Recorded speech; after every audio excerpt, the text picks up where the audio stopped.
দূর দক্ষিণ আমেরিকার এক গহীন অরণ্য ছিল, যেখানে কেউ প্রবেশ করত না, কারণ মানুষ বিশ্বাস করত সেখানে এলারা নামে এক রহস্যময় প্রাণী বাস করে।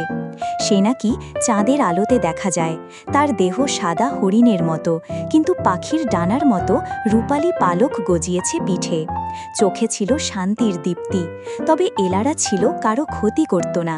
সে ছিল জঙ্গলের রক্ষক, গাছেদের সঙ্গে কথা বলতো, নদীর স্রোতের ভাষা বুঝত। একদিন 10 বছরের একটি কিশোর তিয়াগো পথ হারিয়ে জঙ্গলের ভেতরে ঢুকে পড়ল। সে ছিল দুঃসাহসী, কিন্তু এখন ভয়ে কাঁপছিল। সন্ধ্যা হয়ে গেছে, চারদিকে অন্ধকার। ঠিক তখন এক হালকা নীল আলোর রেখা জ্বলল গাছের ফাঁকে। তিয়াগো তাকিয়ে দেখল এক অপার্থিব প্রাণী, এলারা, তার দিকে এগিয়ে আসছে। ভয় না পেয়ে তিয়াগো জিজ্ঞেস করল, তুমি কে? এলারা মাথা নিচু করল, যেন বন্ধুত্ব করতে চায়। তার চোখে ছিল কথা, ভয় পেও না, আমি আছি।